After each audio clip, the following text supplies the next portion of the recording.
Muy buenas noches, bienvenidos a un nuevo programa de Alta Política, como todos los días martes, en vivo, en la señal 2 de Somos Alta, y junto a Eduardo de Francisci, Javier Cornejo Solá, y un conjunto de amigos columnistas de Salta, tratando de que sea un espacio de esclarecimiento de los temas de la realidad, y usted me escucha siempre decir martes tras martes, tratar de echarle un poco de luz a la noticia.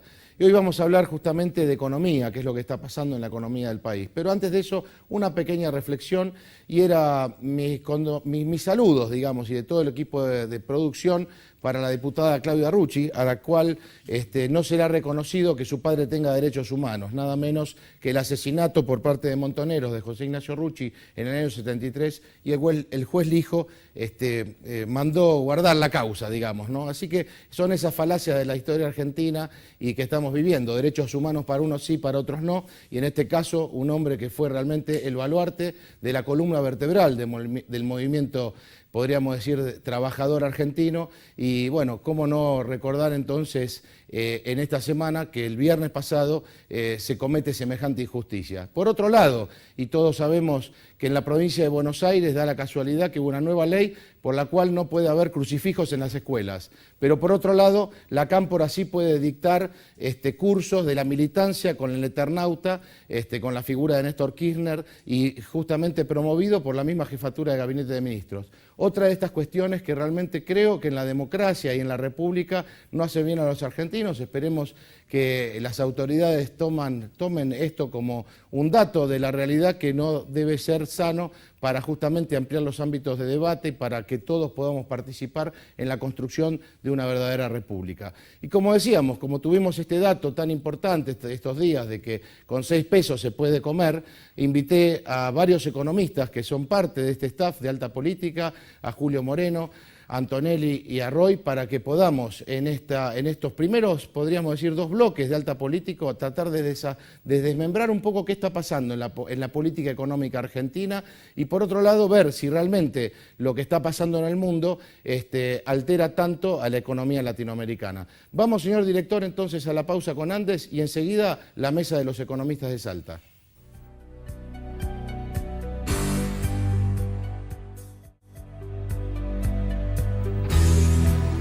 Y ahora sí, muy buenas noches, Eduardo Antonelli, Julio Moreno, Harold Roy, muy buenas noches. Buenas noches. Gracias por compartir esta mesa. ¿Puedo hacer un comentario sí. extraeconómico? Yo comparto la indignación con el tema de José Rucci. A mí me impactó profundamente, como todos los asesinatos que se perpetraron en esa época, gente, yo digo que inocente, porque el hecho de tentar el cargo de secretario de la CGT no suponía ningún crimen que mereciera que además alguien sin ninguna capacidad, porque no pertenecía al Estado, lo juzgara y encima lo ejecutara. Aclaro que no compartía en absoluto las ideas de Rucci, para decirlo así un poco en blanco y negro. Me parece que era un hombre más de centro-derecha, yo me siento más a la centro-izquierda, pero por favor, las ideologías no son ninguna justificación para asesinar a nadie. Así que y sobre todo para parcializar los derechos humanos. Además, ¿no? Exacto. Bueno, yo comentaba respecto de esa noticia de estos días, de que el INDEC dice que con 6 pesos se puede comer, ¿no? Entonces nos parecía algo que en todas las redes sociales dio hasta para lo cómico, para el ridículo, pero en definitiva la realidad es que cada punto de inflación sumerge también en la pobreza a miles de argentinos, ¿no? Y es un flagelo que hoy creo que estamos padeciendo, pero quería compartirlo con ustedes, porque ustedes como economistas desde Salta podemos también al salteño, ¿no? Poderle tratar de decir qué es lo que está pasando en la economía del país. Bueno, no sé si... Bueno, empezamos por orden. Empezamos por acá. El tema del INDEX, todos sabemos que es, como yo digo siempre, es creativo. Si vamos a hablar de contabilidad, es contabilidad creativa, si son coeficientes o índices creativos. Y tenemos también que reconocer por qué se utilizan esos índices creativos. No te olvides que una gran parte de nuestra deuda externa está muy cerquita y pegada, los pagos de los dividendos y demás están pegados al índice o al aumento del costo de la vida dado por el INDEC. Pero hay cosas que no son aceptables porque son inverosímiles. No hace falta ser economista para que vos te des cuenta de que jugar con un monto de 24 pesos para que coman por día una familia tipo, 2 personas con un matrimonio con 2 hijos, evidentemente es bastante inaudito e inaceptable. Pero por otro lado también vemos que cómo llegan a ese importe en donde todos los precios, porque ellos hablan de una cantidad de artículos y productos que van cotejando todos los meses cuánto es el aumento que va teniendo en las góndolas de supermercado y demás, que son mediciones que hacen periódicamente y van actualizando, ya sea para arriba o para abajo, los números para poder llegar a este índice. Pero, por ejemplo, la carne, el kilo de carne puede estar en 3 pesos con 50, un kilo de yerba puede estar en 2 pesos con 50. Entonces, dentro de lo creativo de este índice está también el error o la equivocación o el hecho de no actualizar determinados números. Entonces, técnicamente, si te pones a analizar, con los números que ya están, puede llegar a ser. Y después el otro problema también que vos lo acabas de decir es el tema de la pobreza. Esto es un tema, cada punto de aumento de inflación son 100.000 pobres que caen a la pobreza. Ahora, como están los números, no son reales, yo no sé si son 100.000, 150 o cuántos realmente son.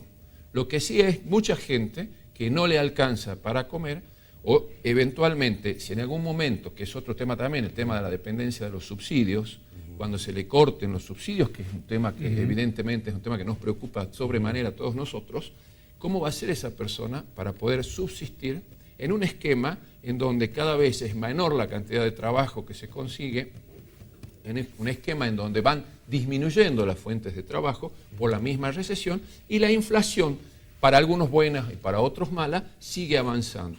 Ahora yo hago una pregunta a los tres. Supuestamente hemos crecido nosotros a tasas chinas, se decía, al 8%, al 9%. Es decir, se ha sustituido importaciones para que se acreciente la industria nacional.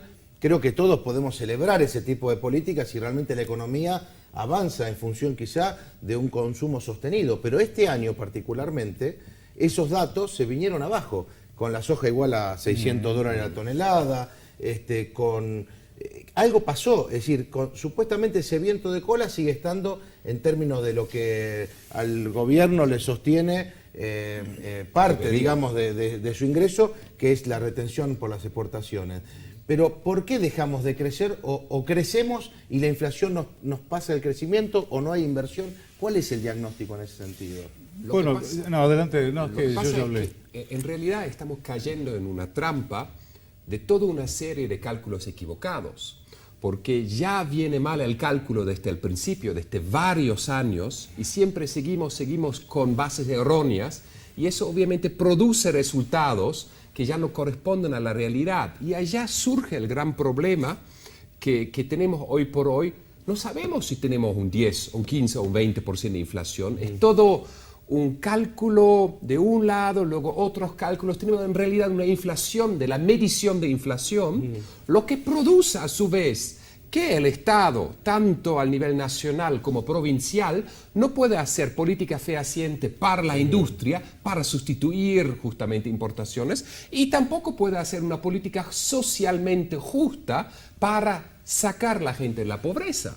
O sea, hoy por hoy todos los números que publicamos, en base a otros números que se han hecho de forma, como digamos, el cálculo se ha hecho bien, pero en base a números equivocados, valores políticamente influenciados. O sea, hoy por hoy estamos como nadando en una pileta de noche sin ninguna luz. Sabemos que estamos en el agua. ¿Eso es porque falta plan económico? No, bueno, a ver, yo voy a retrotraerme un poco al tema de los 6 pesos, me parece maravilloso. Suscribo totalmente la idea de la creatividad e imaginación, que yo creo que más bien es fantasía.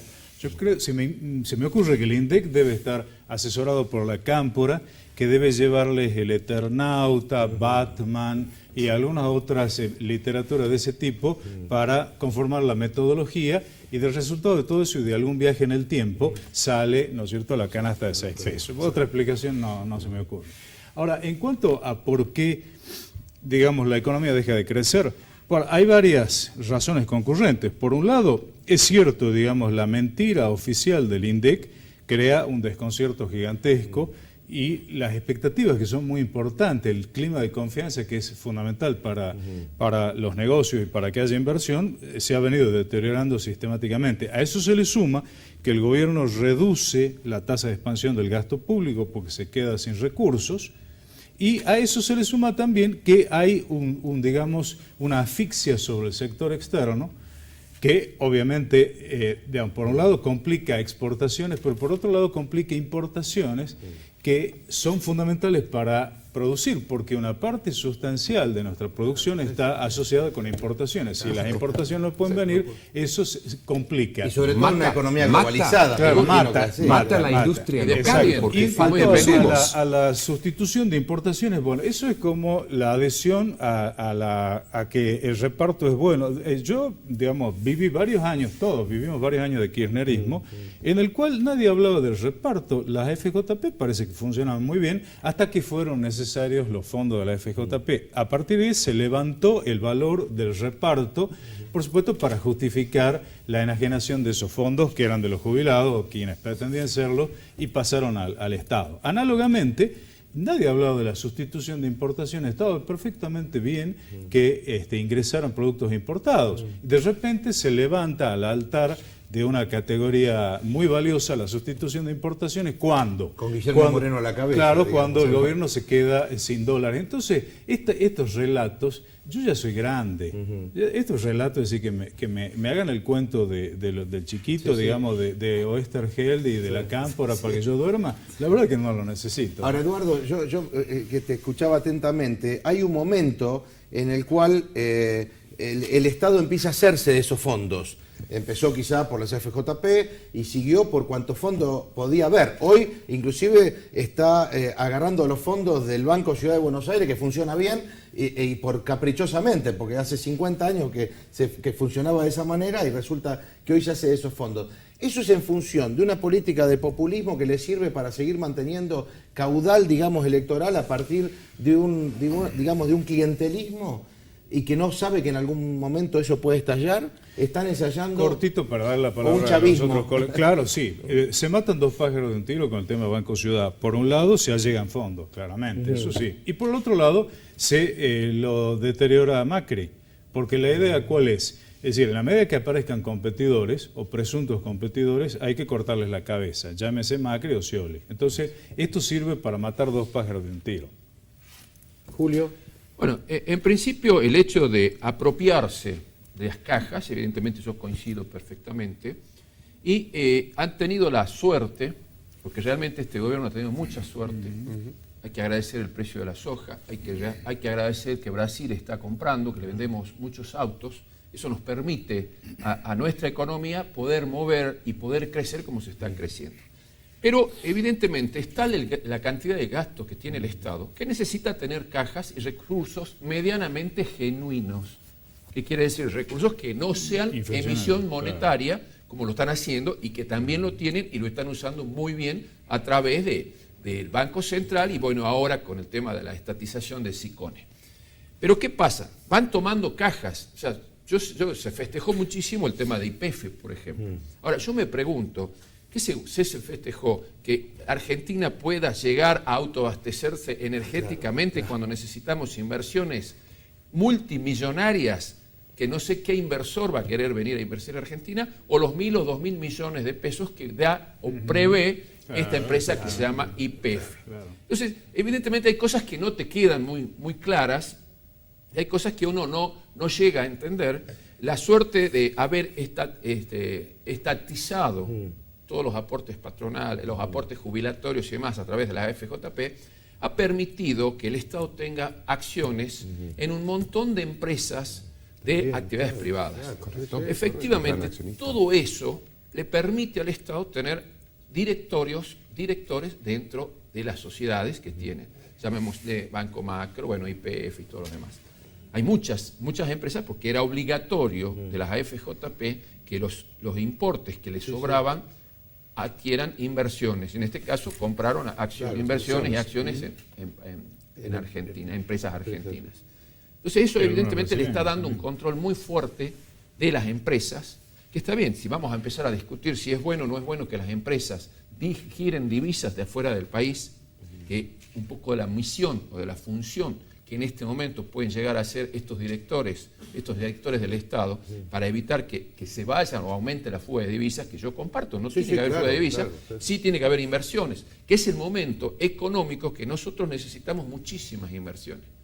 Muchísimas inversiones quieren decir muchas, no pocas. Y esto tiene que ver con esto que decías vos, Harold, el tema de la confianza. Es decir, quizás lo que nos falta en este momento a la Argentina es tener confianza para que alguien pueda invertir. Pero, y la confianza no se da si está cerrada la economía. Y no estamos realmente haciendo cosas como para aumentar la confianza de algún que esté en el exterior.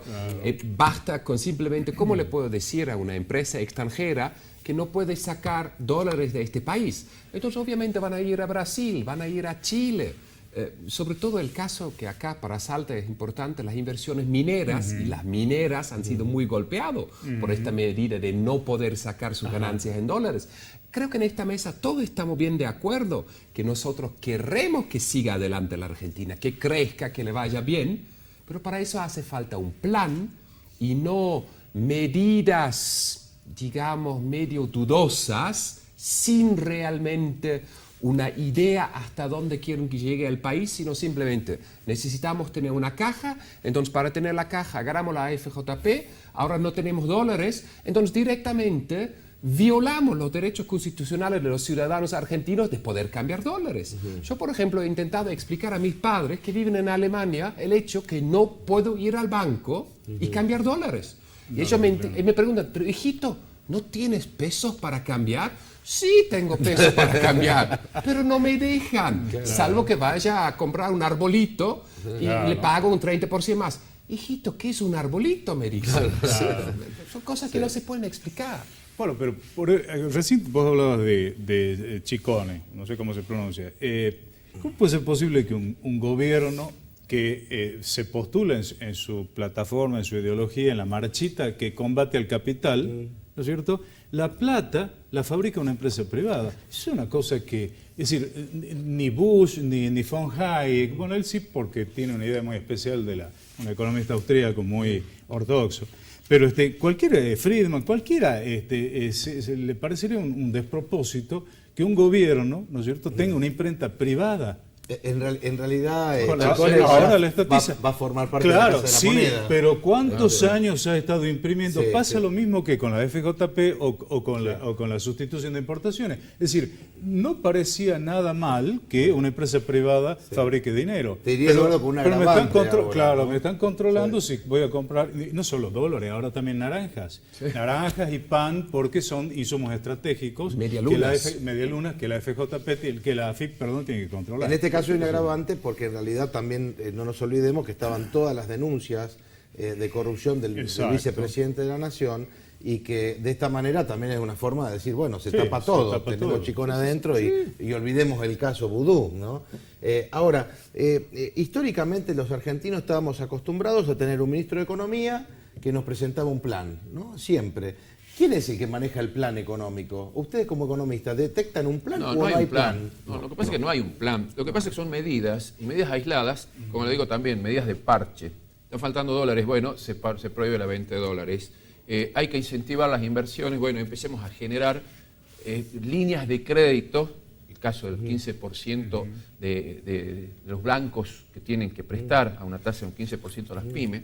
Pero eso tiene que ser una política orquestada, no una política del parche.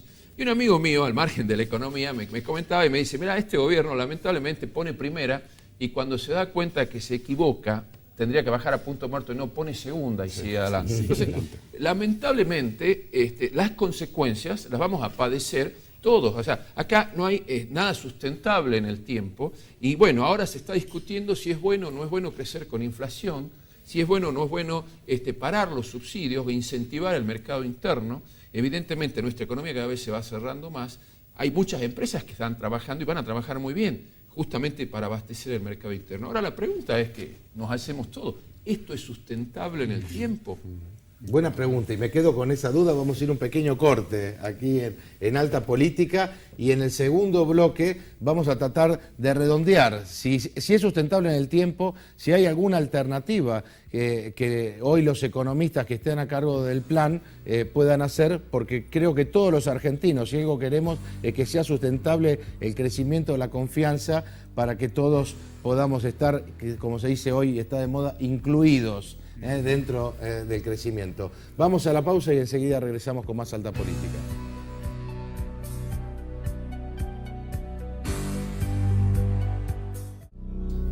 Y continuamos aquí en Alta Política hablando de economía, nada menos que uno de los temas que, bueno, creo que a los salteños y a los argentinos nos vienen dando siempre, ¿no?, recetas de distinto tipo, pero la realidad es que la plata no alcanza o sigue habiendo, digamos, esa sensación de que el plan no es sustentable en el tiempo, ¿no? Un poco... Bueno, yo creo que efectivamente no. Primero que no hay ningún plan, es decir, seamos sinceros, el gobierno dice que el modelo no se toca, pero el modelo que no se toca, que arranca del 2003, tenía una inflación más baja, tenía un Banco Central que tenía una razonable independencia, el Banco Central manejaba las reservas, la FJP custodiaba los fondos de quienes se querían jubilar, había superávit fiscal, había un tipo de cambio razonablemente competitivo, podíamos comprar y vender dólares, nadie hablaba de la sustitución de importaciones, y ese mismo modelo que no se toca, hoy no tiene nada que ver. Entonces, ¿cuál es el modelo que no se toca? ¿Qué pasó? Ese quiebre, porque entonces, la etapa de Kirchner fue esa. Néstor Kirchner y hasta le pagamos al Fondo Monetario. Claro, yo soy crítico de la primera etapa también, en particular por el tema de la forma que se renegoció la deuda externa, que fue imperativa, unilateral y dejó gente afuera, yo no lo comparto, pero las otras cosas creo que se han acomodado las cosas bien. Pasado el papelón de Remes Lenikov y compañía, pero la etapa de la Baña fue una etapa de mucha racionalidad en la economía y es lo que posibilitó, digamos, crear condiciones para ir hacia adelante. Pero se fueron eliminando y abandonando muchas de esas, que prácticamente todas esas iniciativas, y hoy en día no hay plan. Si no hay plan, no puede haber sustentabilidad. Julio. Bueno, sí, no, obviamente coincido y voy a hacer un análisis a partir de lo que acaba de decir Eduardo, que evidentemente, al no haber plan, no sabemos qué va a pasar pasado mañana. No te digo de 15 a 20 ayer, años. ni 15 a 20 años. O sea, como hablamos de un plan quinquenal, un plan... No, olvídate, no existe. Evidentemente, son todas teorías, son todas medidas proelectorales. Lamentablemente, hoy nos lleva la política sobre la economía y no se está respetando ninguna regla de la economía, mínimamente que sea, justamente para captar votos. Entonces, mientras esto funcione, estamos para adelante, no hay ningún problema. Entonces sigamos dando subsidios. Es decir, la víscera más sensible es el bolsillo. El bolsillo, ¿no? Y el estómago. Y entonces a partir de ahí puede ser que entonces vuelva a aparecer plata al momento electoral, la gente esté con posibilidades de comprar un nuevo plasma, claro, y se siga consolidando el modelo. Andrés, si me permitís, un poco ya metiéndonos también un poco en política, porque a veces la política es más importante que la economía que es la gran discusión que todos solemos tener. Lamentablemente, este es también un tirón de oreja a la oposición. Lamentablemente no hay una oposición coherente, creíble, y una oposición que diga, señores, ustedes están equivocados, y den una alternativa que puedan decirle, señores, este es el camino, o nosotros pensamos hacerlo de esta otra forma. Entonces, están surgiendo focos que están en contra de, pero tampoco te dan una alternativa de decirte, yo quiero tal o tal cosa, o mi plan o mi proyecto es tal. Entonces, no solamente es el gobierno, que es la política del parche, la política proelectoral, o ya se está hablando de reelecciones, yo no sé cómo va a pasar o qué va a pasar dentro de 2 o 3 años. Hay mucha gente que desde la oposición puede estar haciendo síntomas de que se va el mundo, nos caemos en Argentina y demás. No va a pasar nada de eso, pero tampoco hay un plan coherente que nos permita elegir entre una alternativa y otra alternativa. Eso es un poco lo que está pasando, lo que yo personalmente lo estoy viendo desde esa perspectiva. Y si vemos Salta, Roy, que acabas de hacer el índice que vos venís investigando. El índice de confianza económica de julio, justamente, que publicamos cada 4 meses, y en marzo, daba todavía resultados moderadamente bien, y ahora ha caído 10 puntos. O sea, Tampoco es una sorpresa, porque nadie va a pretender que Salta está aislado del mundo. Eso es un mundo globalizado, formamos parte de la Argentina, compartimos la realidad argentina, pero es interesante de ver en qué medida el entorno económico, tanto al nivel país como al nivel internacional, ha afectado a nuestra provincia. Ha bajado unos 10 puntos, algunos sectores han sido ferozmente golpeados, como el campo, todo lo que es agricultura, la minería y el turismo, y hay otros sectores que van dentro de todo bastante bien todavía, pero el panorama, como nosotros lo vemos, es bastante pesimista. ¿En qué sentido? El índice que calculamos nosotros está en un 57.7%. Y luego hay lo que llamamos el índice de la actualidad, a corto plazo, a 6 meses, y a largo plazo, a 12 meses. Y allá vemos una cosa, que tanto el nivel actual como el de 6 meses está en un nivel de 60 puntos, razonable, y a 12 meses está a 48 puntos. ¿Cómo le podemos explicar al televidente los puntos para que entienda cómo se mide? Sobre 100, o para decir otra forma, para que entiendan todo, hoy por hoy los empresarios tienen una perspectiva negativa de lo que va a venir en 12 meses que nunca en 5 años hemos visto. Nunca hemos tenido un valor tan bajo, independientemente cuál sea el valor. Es el valor más bajo si hablamos de la perspectiva a un año. Entonces, si vemos que hoy por hoy los empresarios dicen que están mal, algo mal, y encima dicen que en 12 meses van a estar peor, eso es la preocupación. Y vuelvo a lo que han dicho Eduardo y Julio, y eso lo combino con la aparente falta de un plan de medidas anticíclicas para animar la economía, y me preocupa un poquito. Yo quiero agregar algo que me pareció muy importante lo que ha dicho Julio con respecto al papel de la oposición. Yo creo que es cierto, una parte de la oposición al menos, y esto es una denuncia que yo hago, se regocija con todas las medidas que toma el gobierno que signifiquen conculcación de libertades y en especial las económicas. Hay una parte de la oposición que ha celebrado, ¿no es cierto?, que se hayan quitado los fondos de los jubilados, que ha celebrado la ley de medios e incluso la ha votado, y que le cae muy bien que se avancen sobre las libertades económicas. Y eso me parece muy, pero muy peligroso, porque si hay algo que debemos resguardar es la Constitución y las leyes. Y la Constitución, nos guste o no, defiende el derecho de propiedad y la libertad de comercio. Si lo pensamos también desde la política, Julio, como decíamos, porque esto es, no podemos escapar, y como decía Eduardo, no hay una oposición que esté mostrando tampoco una alternativa, ni en lo económico ni en lo político. Es decir, el peronismo tradicional, que hoy no comparte, digamos, el espacio del kirchnerismo, no se ha sabido rearmar tampoco, ¿no? Es decir, desde un Eduardo Amadeo, un Felipe Solá, por decir, algunos diputados que mismo Reutemann.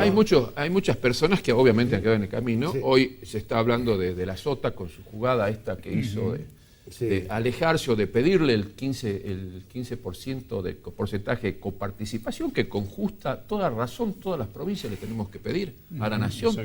Es arbitrario totalmente, porque ese 15% que dio las provincias era para solucionar el déficit cuando se privatizaron las cajas de jubilaciones. Entonces las cajas, como habían muchos jubilados que no se pasaron al sistema de reparto, las provincias tenieron que ayudar. Esto ya terminó, ya se privatizó, después ahora se volvió a estatizar, y lamentablemente hoy las provincias siguen pagando.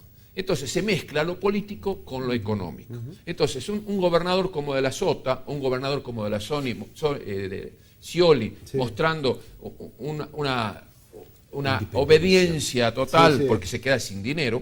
Entonces llegar a ese extremo de nuestros gobernantes o de nuestros futuros líderes o nuestros futuros presidenciables, realmente me parece espantoso el grado de sumisión que tienen con respecto al poder central, que en este momento maneja un 75% de todo la recaudación que tiene el país. Entonces, ese tipo de cosas también se tienen que revertir. Yo incluso los intimo a los gobernadores: señores, empecemos a luchar por nuestros derechos. Yo estoy haciendo un trabajo, un poco avanzando también yo con tu trabajo, un informe de la Unión Industrial y del Consejo PYME determina que solamente el 3% de las pymes industriales están radicadas en la región no ANEA, del total de las pymes industriales de todo el país. ¿Cuánto es el porcentaje? El 3%. 3%. No ANEA. No ANEA. El 85% está en la región Buenos Aires y Gran Buenos Aires y la zona centro del país. Entonces, todas esas diferencias, en algún momento tenemos que plantearlos como dirigentes, como ciudadanos, como comunicadores, como economistas, como sea.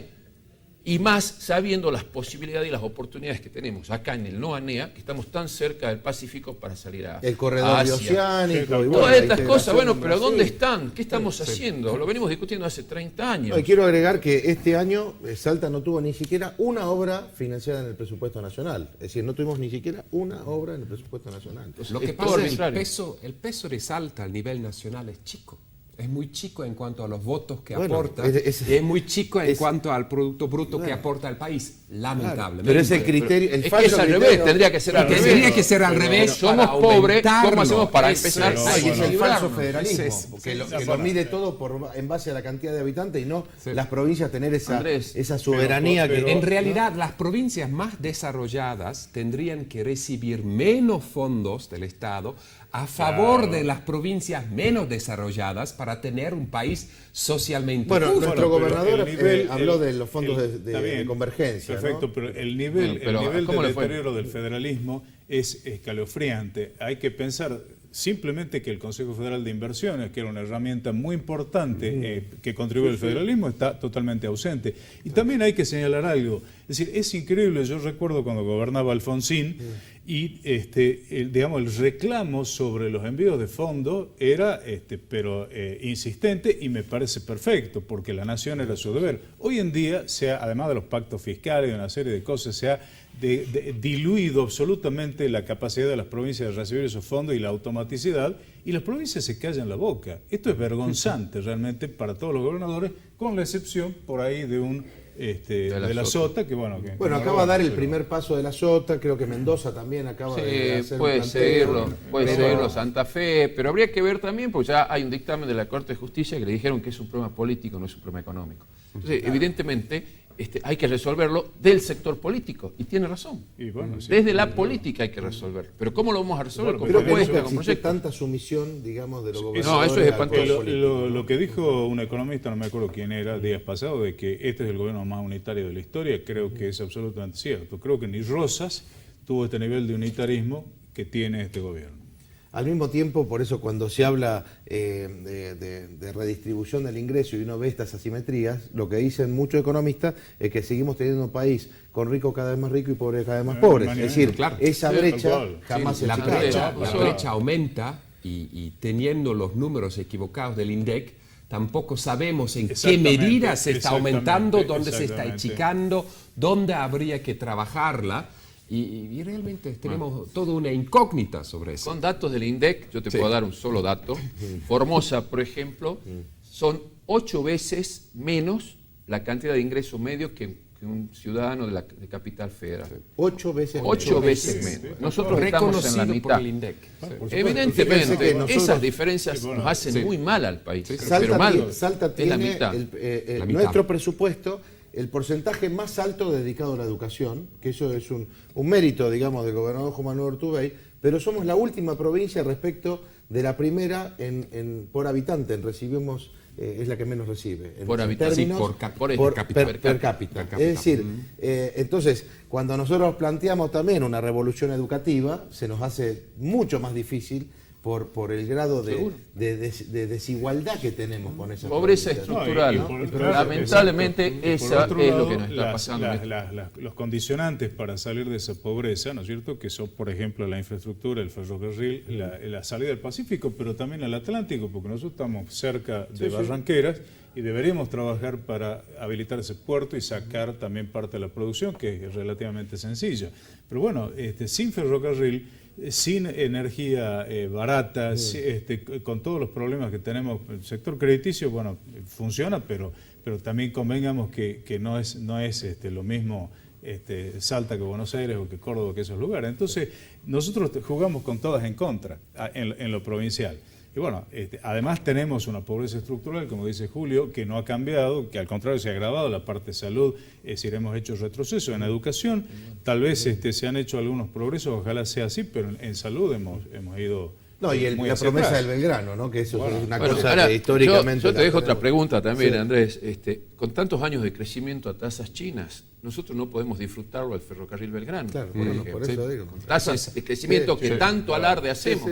sí. ¿Quién se benefició con este crecimiento? Eso Yo es les pregunto. tan curioso que llevo 10 años viviendo acá en Salta y me acuerdo que en el primer año me lo mencionaban y me parecía fantástico y qué bueno y cómo van a ser las cosas cuando venga. Y así sigue. 10 años después todavía no está. No está. Para Pero- no hablar de los 200 años que llevamos con la canalización del Bermejo. Pero también Sí. basta ver, si me permiten agregar, cosas que están y no se aprovechan. El aeropuerto de Salta, por sí, ejemplo. claro. Porque un aeropuerto para la industrialización es clave. Claro. Y desde Salta hay sobre todo vuelos turísticos de cabotaje, pero por ejemplo no hay ningún vuelo de carga a Brasil. Nunca, podría aprovechar. nunca logramos cerrar, no tenemos la aduana que necesitamos. Los Bueno, Pero no la la tenemos- necesitamos porque no, no, tenemos dólares, no, no, tenemos más comercio exterior. La así tenemos, que- la en tenemos realidad al la- lado de Jujuy, en Palpalá. No, pero hemos tampoco pedido queda siempre lejos. poder cerrar acá un container, a lo mejor Sí. de productos gourmet para mandar a Brasil, y lo tenemos que hacer o en Mendoza o en Buenos Aires. Y seguimos siendo unitarios, ¿no? Sí. Y eso que el gobernador ha pedido permanentemente, todos los gobernadores de Salta han hecho este pedido en forma permanente. Somos una provincia que tiene límites con 3 países y no podemos cerrar el contenedor. Además, Lamentablemente. el aeropuerto, si sigamos un concepto de Estados Unidos y Europa, podría ser realmente Salta o el NOA podría ser la puerta de entrada del tráfico aéreo Y sí. para la Argentina Y como más al y norte, para sí, más cambiar cerca. para todo lo que es Perú, Bolivia, son Chile. pocos Yo en este marco igual celebro el Fondo de Reparación Histórica que con fondos propios la provincia va a encarar en el norte, porque me parece que esas obras que siempre fueron postergadas pueden ser parte de esta infraestructura que necesitamos, y por lo menos para que el mismo industrial salteño se anime también a seguir apostando a nuestros parques industriales. Muchas gracias, Julio, gracias, Eduardo, muchas gracias, Roy, y seguiremos charlando de economía, porque la gente siempre quiere una pasión. saber un poquito más, tiene pasión por esto. Vamos nosotros a una pausa y enseguida regresamos con más Alta Política y la columna internacional de Javier Cornejo Solá.